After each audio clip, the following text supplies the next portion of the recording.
Daily life in Capernaum, in the time of Jesus' historical context of the New Testament era. Have you ever wondered if the dust beneath your feet holds the echoes of a world that refused to be forgotten? Is it possible that a simple fishing village, nestled against the basalt shores of a freshwater sea, could dictate the moral compass of the next millennia? What if the men and women who walked these narrow alleys were not icons of stained glass, but exhausted laborers struggling against the weight of Roman taxation and the unpredictability of the harvest? Could you survive a single day in a society where your entire identity was bound to the salt of the water and the heat of the stone? And finally, if you stood on the harbor of Capernaum today, would you recognize the face of the ancient world behind the silence of the ruins? You might expect to find a place of quiet contemplation and ethereal peace, a sanctuary removed from the harsh realities of the Mediterranean power struggles. But the truth of Capernaum is far more visceral, louder, and infinitely more complex. This was a frontier town, a strategic pulse point where the great trunk road met the volatile waters of the Sea of Galilee. It was a place of grit, sweat, and the constant, metallic tang of coins changing hands under the watchful eye of the empire. As we peel back the layers of basalt and silt, you will not find a myth. You will find a living, breathing machine of human survival. By the time we reach the end of this journey, you will possess an understanding of this era that transcends superficial Sunday school stories, touching the very fabric of how a civilization sustains itself under the pressure of occupation and faith. Imagine the dawn breaking over the eastern hills of the Decapolis. The light does not gently wake up the village. It strikes the dark volcanic stone of the houses with a sudden, dry heat. You are standing in the center of a maze. The air is thick, heavy with the smell of drying tilapia and the pungent smoke of cooking fires fueled by dry dung and olive wood. There is no privacy here. The houses are clusters of small, windowless rooms arranged around a central courtyard, where families of 3 generations live in a dense, communal embrace. Your feet feel the uneven texture of the ground, not paved roads, but packed earth and loose pebbles that radiate the warmth of the previous day. In this space, every sound tells a story of utility. The rhythmic thud of a stone pestle grinding grain into flour is the heartbeat of the morning. The shouting of merchants in the marketplace, arguing over the price of flax and wool, creates a chaotic symphony of commerce. You see the fishermen returning, their backs bent under the weight of wet nets, their skin darkened and toughened like leather by the relentless Levantine sun. This is the concrete reality of the first century. Here, stability was not a given. It was a daily negotiation with the elements and the authorities. Every stone laid in a wall, every fish jumped for export, was a deliberate act of defiance against poverty and the encroaching shadow of Rome. Check if you are already subscribed to this channel, because here we delve into the depths of history to rescue the raw truth that conventional books often ignore, ensuring that you never see the past in the same way again. As we move deeper into the heart of the village, the architecture reveals the social hierarchy of the first century. You are no longer just a visitor. You are an observer of a community built on a dark, porous foundation of basalt stone. These black volcanic rocks, rough to the touch and radiating a persistent heat, define the visual identity of Capernaum. Unlike the limestone cities of the Judean hills, this is a landscape of fire and water. The houses are low, squat, and interconnected in a layout known as the island. Walk through the narrow passageways, where the walls are so close you can touch both sides simultaneously. The texture of the walls is a mosaic of unhewn stone held together by mud and straw, a testament to a people who prioritize function over aesthetics. Step into a central courtyard. This is the communal heart where life is laid bare. You see women stooped over a large clay oven's cold tanner, their faces glistening with sweat as they slap flatbread against the hot ceramic walls. The air is thick with the scent of yeast, toasted grain, and the sharp acidity of local wine stored in heavy amphoras. In the corner, children play with knucklebones near the communal cistern, their voices echoing against the stone.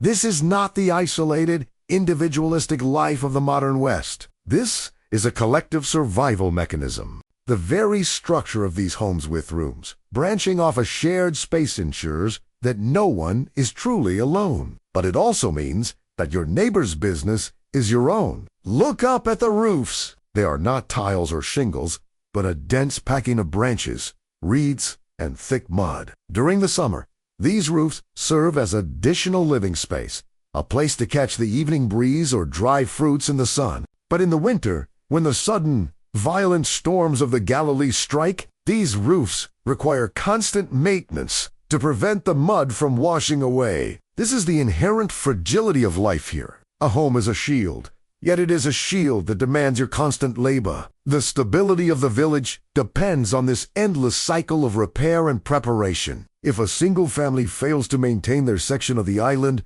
the structural integrity of the entire block is compromised. As you navigate the slope toward the lake, the atmosphere changes. The smell of bread is replaced by the overwhelming, salty stench of the processing area. Capernaum is, at its core, a factory for the preservation of proteins. You see rows of stone vats where fish are cleaned, scaled, and layered with thick crusts of salt from the Dead Sea.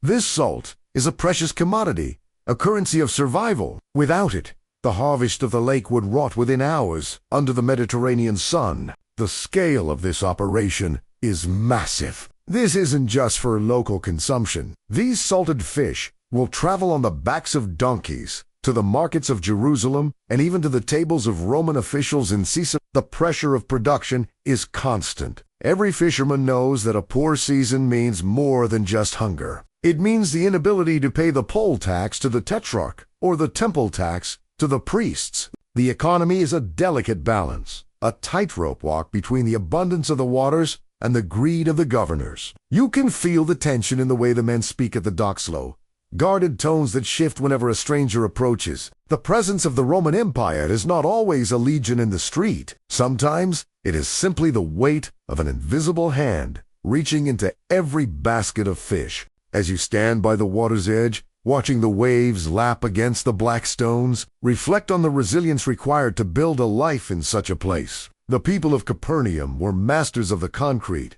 transforming the harsh volcanic landscape into a thriving hub of trade and tradition. Their world was one of heavy stones and salty air, a world where every sunrise brought a new battle for relevance in a rapidly changing empire. Before we continue our journey into the shadows of the tax office, I want you to do something for me. If you can feel the heat of the basalt and smell the salt of the Galilee in your mind right now, comment the following phrase: I am walking through the dust of history, and my eyes are finally open.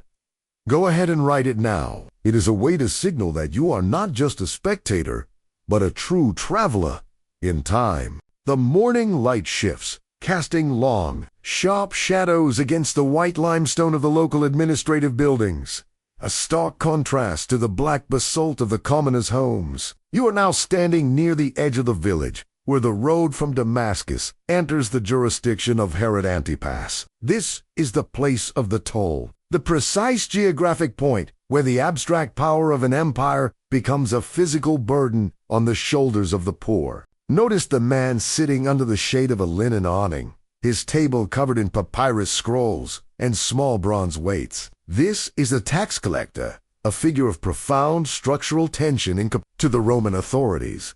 He is a necessary gear in the machine of the Pax Romana. To his neighbors, he's a ghost, a man who has traded his communal soul for the privilege of the occupier. The air here feels different. It is quiet, charged with a heavy, unspoken resentment. You see a caravan of donkeys arriving from the north, laden with dried purple dye from Tyre and fine silks destined for the elites in Jerusalem. The tax collector does not just count coins. He inspects the grain, he probes the baskets of salted fish, and he calculates the value of every labor-intensive product that passes through this gate. Every transaction is a reminder of the fragility of Jewish sovereignty. The clinking of the denarius, the silver coin bearing the image of Caesar, is a sound that cuts through the religious purity of the village like a blade. Why was this office so essential to the stability of the region? Without these funds, The Roman roads that allowed for the spread of ideas and goods would crumble. Yet, the cost of this infrastructure was the slow asphyxiation of the local artisan. As you watch a fisherman hand over a significant portion of his day's catch as a harbor fee, you'll begin to understand the contrast between the abundance of the lake and the scarcity of the home. The Roman eagle, though miles away in the headquarters of the governor, has a reach that extends into the very cooking pots of the Galilee. The social hierarchy is etched into the very dirt.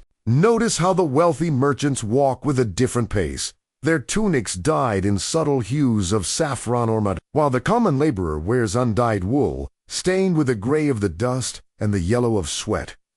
There is no middle ground here. You are either a part of the system that extracts, or you are the one being extracted from. This tension creates a vacuum, a yearning for a different kind of kingdom, one not built on the weight of silver, but on the restoration of the hearth. The tax office is not just a building, it is a symbol of the intersection between the sacred and the profane. In a society where every breath is supposed to be an act of worship to the Almighty, the presence of a Roman toll booth is a constant, irritating friction.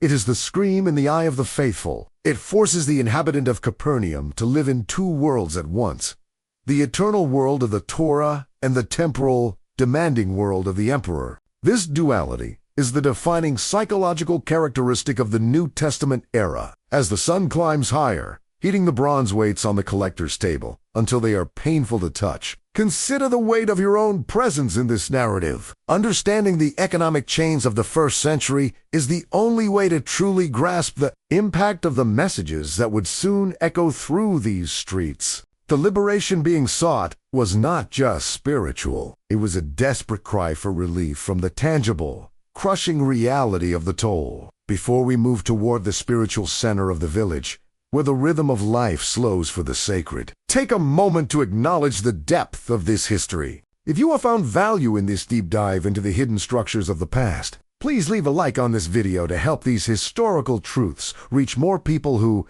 like you, seek to understand the world beyond the surface. The oppressive heat of the tax office fades as you turn your gaze toward the architectural anchor of the community, the synagogue. While the homes are basalt and the toll booth is a place of friction, this structure represents the spiritual and social spine of Capernaum. It is here that the village transitions from a collection of workers into a cohesive covenantal body. You are walking up the gentle slope, away from the smell of fish and toward the scent of ancient wood and incense. The synagogue of this era is not just a house of prayer. It is the town hall, the courtroom, and the schoolhouse. It is the repository of collective memory in a world that threatens to erase local identity under the weight of Greco-Roman culture. The atmosphere inside is a starting contrast to the chaos of the marketplace. Step across the threshold and feel the immediate drop in temperature. The thick walls, constructed with a precision that far exceeds the humble island, provide a sanctuary of cool, shadowed air. Your eyes adjust to the dim light, catching the flicker of oil lamps that cast long, dancing shadows against the stone benches lining the walls. There is no central pulpit. Instead, there is a sense of communal circle, an environment designed for the oral transmission of wisdom. The sound here is not the clinking of coins, but the rhythmic melodic chanting of Hebrew scrolls. Observe the elders as they gather, their hands, called from years of pulling nets or tilling the rocky soil of the Galilee, now hold the delicate edges of parchment with a reverence that borders on the divine. For the people of Capernaum, literacy is not a widespread skill, but the knowledge of the law is universal. Every child in this village has sat on these very floors, tracing the letters of the alphabet in the dust, learning that their survival depends not just on the harvest of the lake, but on the adherence to a code of ethics that predates the Roman Empire by centuries. This is the functional core of their resilience. In a world where they are politically invisible, the synagogue makes them spiritually invincible. The Sabbath brings a complete cessation of the mechanical pulse of the village. The nets are dried and stacked. The fires in the tanner ovens are dimmed. The silence that descends upon Capernaum during these 24 hours is almost physical in its density. You can hear the wind whistling through the basalt cracks and the distant rhythmic lap of the Galilee against the wooden hulls of the boats. This ritualized rest is the ultimate defiance against the Roman concept of time and productivity. By stopping, the villager asserts that they are not a slave to the economy or the emperor, but a servant of a higher order. This rhythm of work and rest creates a psychological stability that allows the community to endure the harshest seasons of Roman oppression. But look closer at the edges of this sacred space. Even here, the tension of the year is visible. You might see a Roman centurion standing near the entrance not as a worshiper, but as a guardian of the peace, his polished iron armor reflecting the flickering lamplight. This is the paradox of Capernaum. The most intimate moments of communal faith occur under the watchful eye of the foreign occupier. The contrast between the internal peace of the scroll and the external threat of the spear is the defining friction of every Sabbath morning. Why did the empire allow this? Because a stable, religious population was easier to tax than a rebellious, uprooted one. The synagogue was the stabilizer that Rome tolerated, provided it did not become a furnace of sedition. As you stand in the center of this hall, breathing in the smell of old parchment and olive oil, you realize that the history of the New Testament is not a series of isolated events, but a continuous dialogue between the sacred and the daily struggle for bread. The words spoken here were intended to provide a framework for the grit and the salt of the harbor. They were meant to turn the concrete reality of life into a narrative of hope. The journey through the streets of Capernaum is far from over, and the deeper we go, the more the structures of the past begin to mirror the complexities of our own world.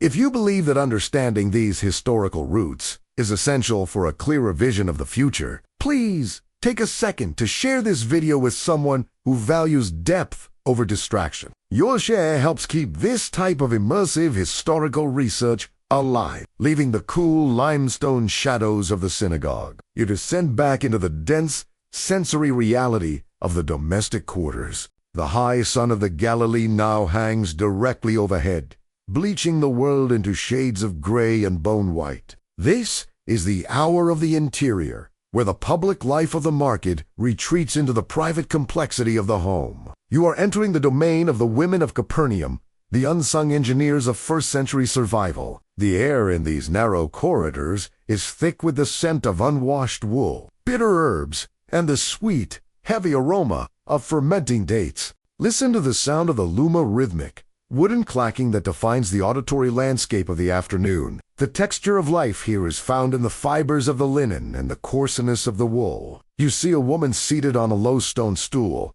her fingers moving with a mechanical, ancestral grace as she spins thread from a spindle.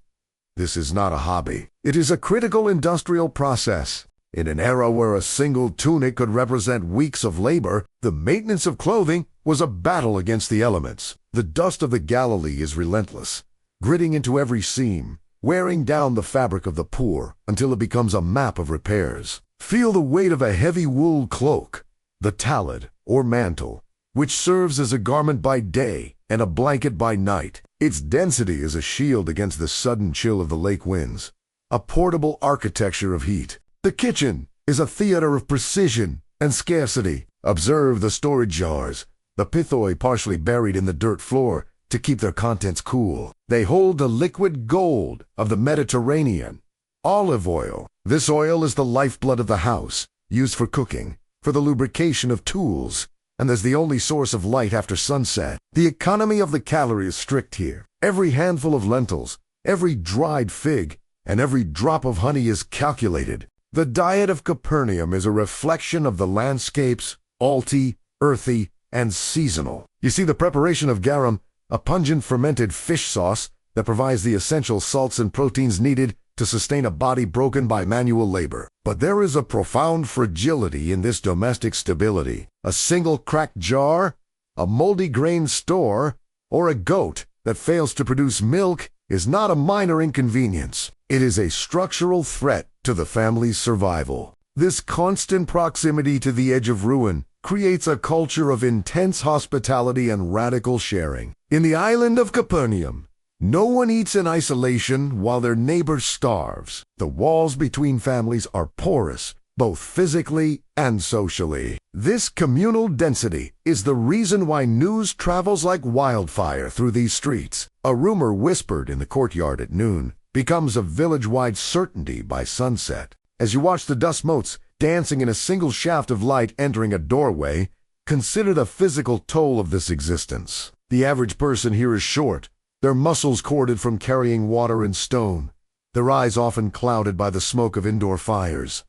Yet, there is a dignity in this grit. The organization of the home is a microcosm of the organization of the universe. Every vessel has its place, every ritual its time. The lighting of the evening lamp is not just a functional act, it is a marking of boundaries between the chaos of the dark and the safety of the covenantal home. The contrast between the grand political movements of the Roman world and the minute details of a Capernaum kitchen is where the true history of the New Testament book is. The grand narratives of kings and conquerors are built upon the backs of these women grinding grain and these men begging nets. It is in the mundane, repetitive labor of the day-to-day that the soil of revolution is prepared. The people are not waiting for a political theory. They are waiting for a physical restoration of their dignity and their bread. As the afternoon shadows begin to stretch toward the east, signaling the approach of the evening meal, take a moment to realize that you are now more than halfway through this immersion.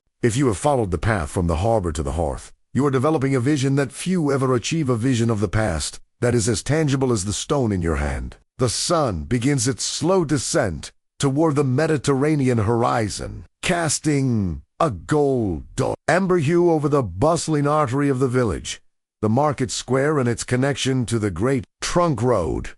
You are now standing at the crossroads of civilizations. To your left, the tranquil waters of the Galilee. To your right, the dust clouds raised by the hooves of Roman cavalry and the heavy wheels of merchant cart. This is the market's pulse, a place where the local economy of fish and grain meets the global appetite of an empire. The ground here is compacted into a surface as hard as stone by the passage of thousands of sandals and hooves. The air is a thick, swirling mixture of animal dung, expensive spices from the east, and the dry, metallic scent of the surrounding basalt hills. Listen to the cacophony of languages. You hear the sharp, guttural Aramaic of the local farmers, the fluid Greek of the traveling merchants, and the occasional, authoritative Latin of a centurion's command. This is not a secluded backwater. It is a logistics hub. The market is organized by trade, a spatial manifestation of social function. In one corner, the potters display their wares, red slipped bowls and heavy storage jars that ring with a clear, high note when struck, a sign of quality in the firing process. Next to them, the leatherworkers are surrounded by the sharp, acidic smell of tanned hides, their needles piercing thick oxhide to create the sandals that carry the world's messages. The trade here is a matter of life and death. You see a merchant from Magdala negotiating for a shipment of salt. He knows that if the price rises too high, the fish being caught at this very moment will rot before they reach the consumer. This is the hidden architecture of the first century.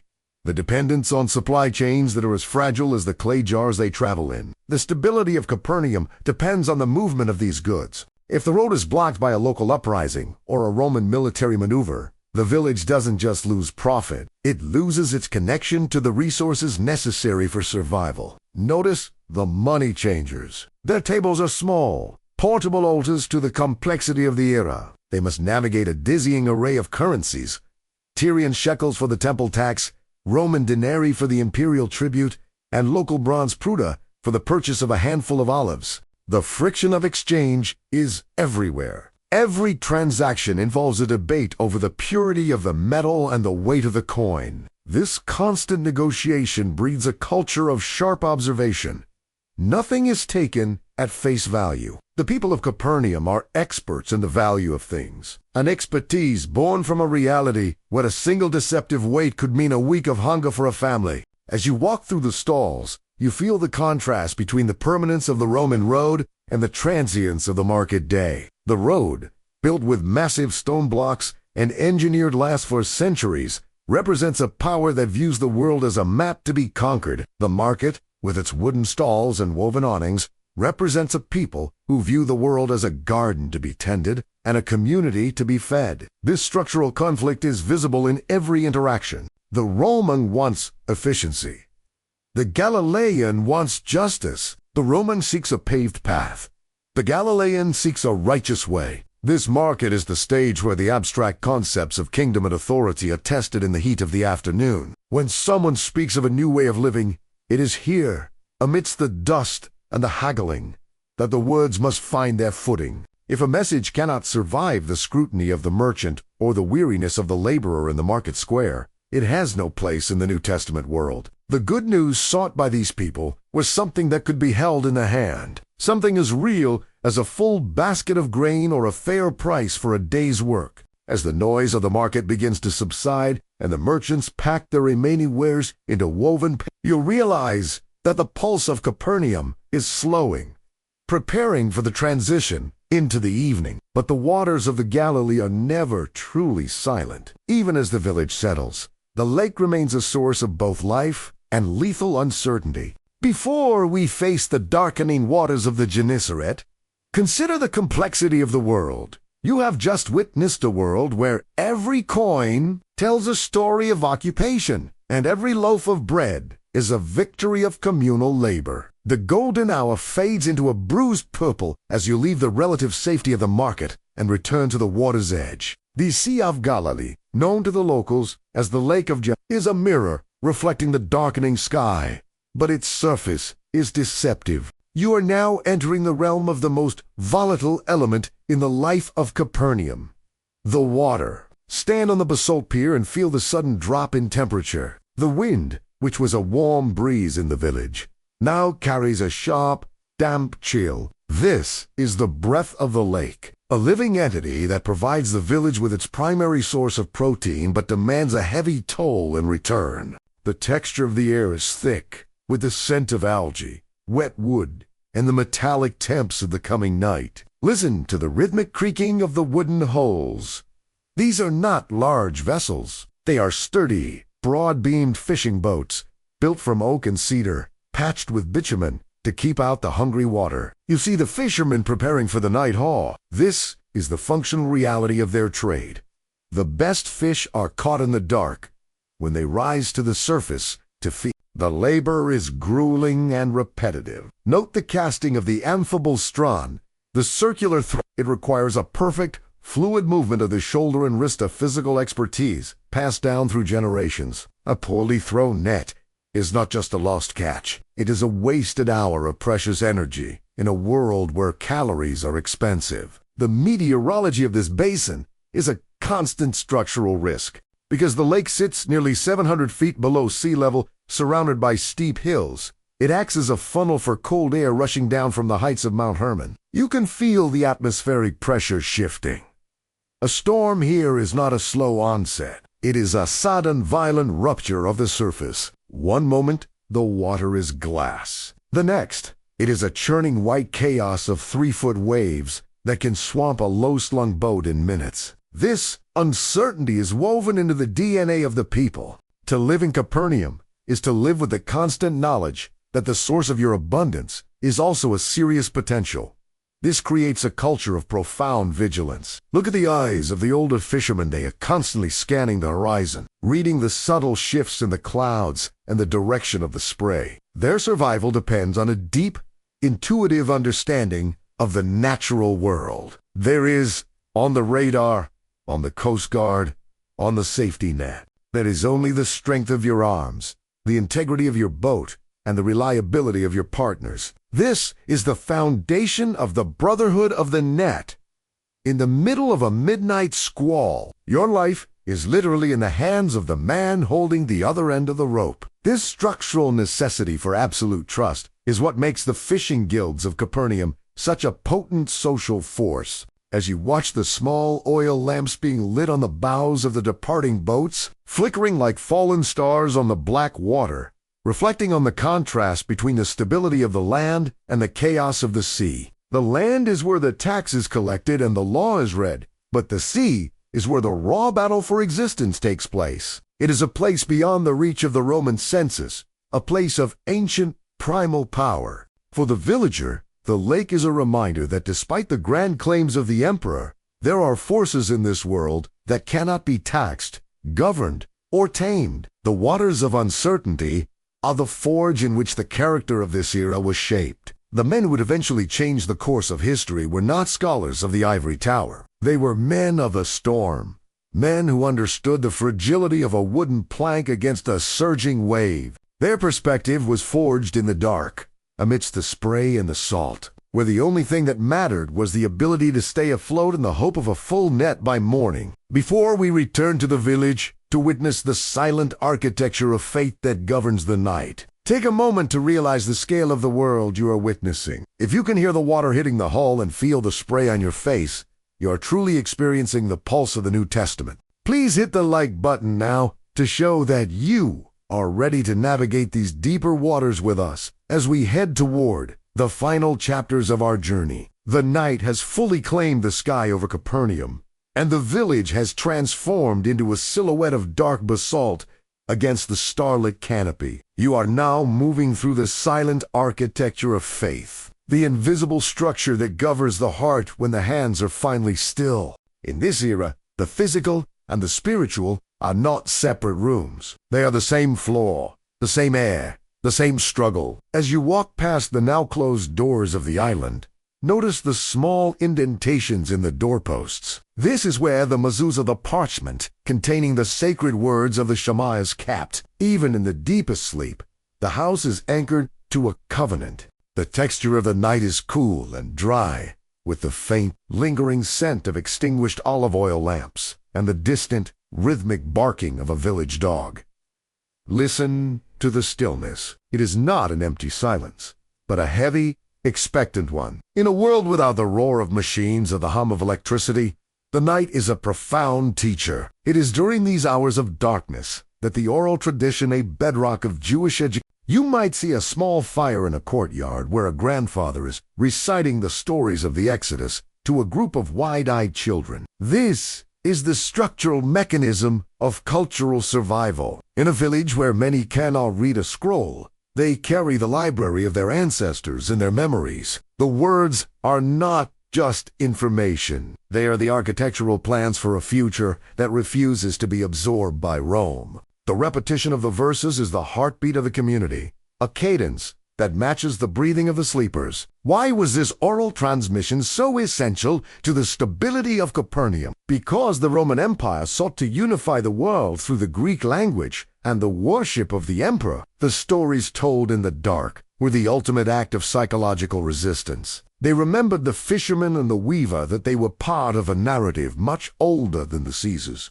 This is the functional core of their identity. The architecture of faith is not built of stone, but of shared memory and collective hope. It is a structure that cannot be demolished by a legion or taxed by a governor. It is the internal fortress that allows the village to harden the crushing weight of the day.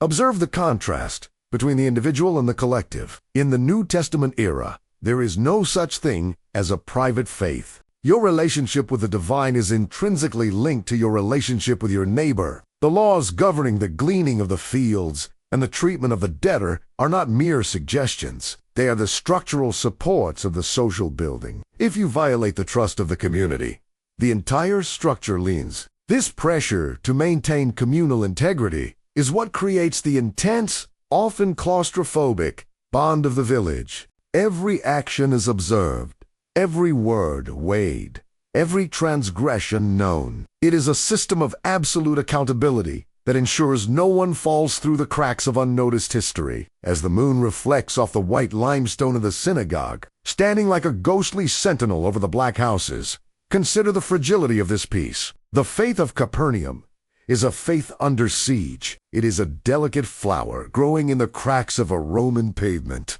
The villagers know that their way of life is an anomaly in a world of pagan temples and imperial cults. This awareness creates a sharp, crystalline focus. They do not have the luxury of apathy. Every ritual, from the washing of hands to the breaking of bread, is a declaration of who they are and whose they are. It is a concrete, daily practice of distinction. This is the hidden engine of the New Testament era. Long before the public proclamations and the historical shifts, the soil was being tilled by the silent, nocturnal faithfulness of ordinary people. The architecture of faith provided the scaffolding upon which a new understanding of the world could be built. It was the why behind the how of their survival. As you stand in the center of the sleeping village, you realize that the most powerful forces are often the ones you cannot see, the ones that live in the whispers of the night and the conviction of the heart. We are approaching the dawn of a new day and the final revelation of our journey. If you have felt the weight of the silence and the strength of the tradition in this chapter, please hit the like button. Your engagement is the fuel that allows us to continue reconstructing these lost worlds for a modern audience, ensuring that the echoes of Capernaum are never silenced. The first light of dawn begins to bleed over the eastern horizon, and with it, the cold blue of the night is pierced by the sharp, metallic flash of a Roman pilum. You are now standing at the intersection of local life and imperial occupation, the most profound structural contrast of the first century. While the villagers of Capernaum wake up to the rhythm of the Shema, the Roman detachment at the edge of town wakes up to the sound of the Roman eagle's reach is not a distant concept. It is a physical weight that occupies the same air as the synagogue's prayers. This is the friction of the New Testament era, the collision between a kingdom of heaven and a kingdom of iron. Observe the centurion as he conducts the morning inspection. His armortha larica segmentateas, a marvel of engineering, a series of overlapping iron bands that provide both protection and flexibility. This is the concrete manifestation of Roman stability. It is an architecture of control. Each piece of equipment, from the hobnailed sandals that leave a distinct, terrifying imprint in the dust to the short, double-edged gladius at his side, is designed for the efficient suppression of descent. The texture of this world is the grit of the Galilean basalt meeting the polished, cold surface of imperial steel. The centurion is the face of the Pax Romana, a piece that is maintained through the constant threat of organized violence. Why was this military presence so essential to the functioning of Capernaum? To Rome, the Galilee was a volatile borderland, a breeding ground for zealots and visionaries who threatened the flow of taxes and the security of the trade routes. The Roman presence was the stabilizer that ensured the great trunk road remained open. Yet, for the fisherman and the merchant, this stability felt like a slow strangulation. Every time you cross the path of a legionnaire, you are required by law to show deference. You might be pressed into service, forced to carry a soldier's heavy pack for a meal literal, physical burden that disrupts your labor and reminds you of your status as a subject, not a citizen. The contrast between the Roman law and the Mosaic law creates a permanent state of social tension. In the Roman mind, order is achieved through hierarchy and the absolute authority of the Caesar. In the Galilean mind, order is achieved through covenant and the shared responsibility of the community. These two structures are incompatible, yet they are forced to occupy the same narrow streets. You see it in the way the villagers avoid eye contact with the patrol, their bodies tensing as the rhythmic clank of armor approaches. This is not just a fear of a man. It is the rejection of a system that views the human being as a resource to be exploited. As the sun rises higher, the Roman eagle seems to cast a shadow over the entire lake. The administrative building, constructed with imported marble and Roman cement, stands as an architectural intruder amidst the humble basalt homes. It is a visual reminder that while you may own the nets, the empire owns the water. The fragility of the local life is never more apparent than when contrasted with the permanence of Roman engineering. A fisherman's boat might last a decade, but a Roman bridge is built for eternity. This disparity in power is the psychological backdrop of every conversation in the marketplace. But look closer at the centurion. Even he is a man out of place, a representative of a sprawling bureaucracy who is often lonely, bored, and increasingly curious about the strange, resilient faith of the people he guards. The intersection of these two worlds is where the most unexpected stories of the era begin. The Roman eagle's reach is long, but the heart of Capernaum remains an unconquered territory, a place where a different kind of authority is being whispered about in the courtyards and on the docks. The tension of the occupation is the final layer of our structural understanding. Without the weight of the Roman boots, the message of liberation would have no resonance. As the morning heat begins to rise, signaling the start of another day of labor and tax, realize that the stage is now fully set. Every element of salt, the stone, the tax, the prayer, and the sword is in its place. If you have understood how the pressure of an empire can shape the soul of a people, please take a moment to share this video. By sharing, you are helping others see the world, not as a collection of dry dates, but as a living, breathing struggle for identity and meaning. We are now heading into the final chapter, where the concrete will finally transform into the eternal. Daily life in Capernaum, in the time of Jesus' historical context of the New Testament era, has now been stripped of its modern silence to reveal the friction of a living world. You are standing on the elevated basalt ridge overlooking the entire village as the morning sun fully illuminates the horizon. From this vantage point, the structural layers we have traversed become a single, interconnected organism. You see the white limestone of the synagogue rising above the black volcanic blocks of the island, a visual metaphor for the aspiration of the spirit living within the constraints of the earth. You see the dust rising from the Great Trunk Road, where the Roman legions march, and the white spray of the Galilee where the fishing boats are already returning to the stone piers. The texture of the air is now clear and sharp, carrying the scent of drying nets, blooming oleander, and the pervasive, heavy smell of wood smoke from 100 domestic hearths. This is the culmination of our journey, the transformation of the concrete into the eternal. Why did this specific geography, this specific economic tension, and this specific social density become the cradle of a global shift? The answer lies in the very fragility we have observed. In Capernaum, the margins of error were razor-thin. A storm, a rate increase, or a failed harvest was not just a setback. It was a crisis of existence. This environment of constant pressure created a people who are profoundly attuned to the need for a structural restoration. They were not looking for a philosophy of the mind. They were looking for a king who understood the weight of the stone and the salt of the tears. The daily life of the first century was a relentless preparation for a message that promised to lift the burden of the heavy laden. Every mundane act, mending a net, grinding grain, paying a toll, was a physical prayer for a different kind of kingdom. As you look down at the narrow alleys, you realize that the hero of this story is not a single individual, but the community itself. The stability of Capernaum was not maintained by a central government, but by the thousands of invisible threads of shared responsibility. The synagogue provided the moral blueprint, the market provided the physical sustainability, and the home provided the emotional sanctuary. This was a society of absolute integration. There was no separation between what a man believed and how he salted his fish. This integrity is what gave the era its unique power. When the concrete reality of life is lived with such intensity, every small movement has a monumental consequence. A single word spoken in the marketplace could ripple through the entire Roman province, because the people were so closely knit by the basalt and the sea. The contrast between the abundance of the Roman world and the scarcity of the Galilean village has led us to a deeper understanding. We have seen how the empire sought to organize the world from the top down, through law and steel, while the village sought to organize life from the ground up, through faith and family.